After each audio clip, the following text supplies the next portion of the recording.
Hey guys, it's Geraldine here, and I don't know about you, but I only recently discovered just how important Ella's little gut is to making her feel good and keeping her healthy.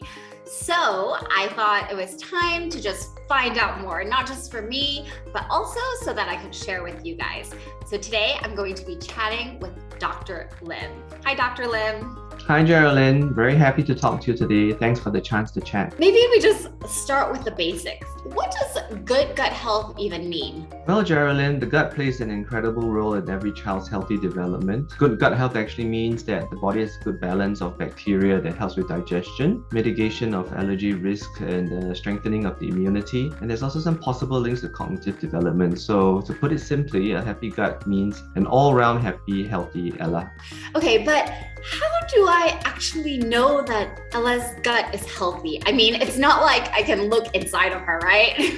So there are a lot of things that can indicate a healthy gut. If your child is feeding and growing well, that's good. We often also look at the child's stool to gauge the health of the kid's gut. So typical stools should be soft. Children should have little to no pain when passing motion. So let's just say that Ella cries and rapes, and I find out that it's because she's experiencing bloating or constipation. How do I know what's the cause for the bloating or constipation? Is it, a digestion issue? Yeah, so this is a question I get from moms a lot. So let's talk about the bloated tummy. You're right that it can present as a symptom to some problems like colic, constipation, or just gas. So it really depends on your child's symptoms, and I find it's always useful, especially in the first presentation, for the child to go for a physical checkup to make sure that your child is otherwise well. Another way you can tell is if your child is passing motion regularly.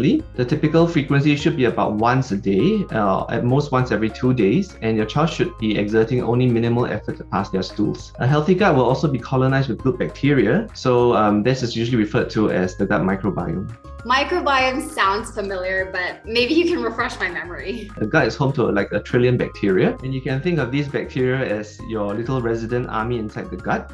And these colonies of these good bacteria actually act as a barrier against intruders. So if you have a good army, a strong army, and is healthy and happy, it will promote a good digestion, a healthy digestion, and even help prevent infections. Okay, so let me guess, if this little army is in trouble, then Ella and I guess I'm in trouble. Yeah, so by extension, that's true. If the army is in trouble, it'll start to send some signals of distress. So how do we prevent that? It's pretty simple. You can actually nurture the gut microbiome, and this is an important first step to gut health. Can you tell me what that means in a daily mom context? Sure. So nurturing the gut microbiome basically means that you need to build a good balance of bacteria for good and strong gut health. So this can happen naturally over time, or you can actually introduce good bacteria into the gut. So good bacteria also need some good nutrition to grow, and prebiotics can fulfill this role. Building a good balance of bacteria for your gut can keep your gut healthy. Today, of course, we want to know, what should moms look out for exactly? So children naturally inherit some of these good bacteria from their parents. Foods rich in fiber and prebiotics can help nurture the gut microbiome. So for example, substances like 2FL feed the good bacteria in the gut. In some cases, we advise feeding kids smaller gentle proteins like partially hydrolyzed milk to reduce the risk of allergy in children, especially for children with a family history of allergy. And a balanced diet can provide all the essential vitamins and minerals that will help ensure a good and strong immune system. That's good to know what to look out for when I feed Ella. I know we've been talking about digestion a lot, but you mentioned something about reducing the risk of allergy in children with a family history of allergies. Are you saying that the gut even plays a role in allergy? My mind is blown. So there are some studies now that suggest this, and I must admit that we really don't understand the mechanisms very well yet. But these studies actually suggest that when we give certain types of formula to children, it may reduce the risk of them developing allergies later in life. That's so interesting. I hear that the gut is actually an important defense mechanism for the body.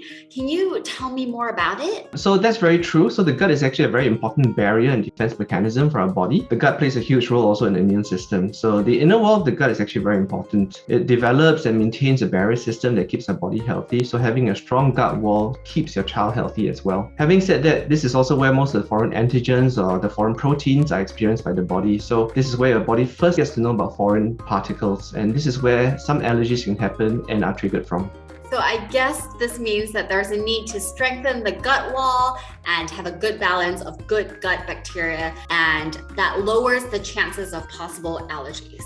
Yeah, so there's some evidence to show that when you give partially hydrolyzed milk formula to kids, it can reduce their risk of developing allergies and especially eczema later on in life. Having a good balanced early weaning to a good variety of solids is very important in ensuring that the child has the best chance of avoiding eczema or allergies. It's also good to know that up to 70% of your immune system actually lives in the gut. So having good gut bacteria that works in tandem with good gut health can contribute to immunity building and prevents your child from getting sick. I must say that this gut, it's really like a superhero, huh?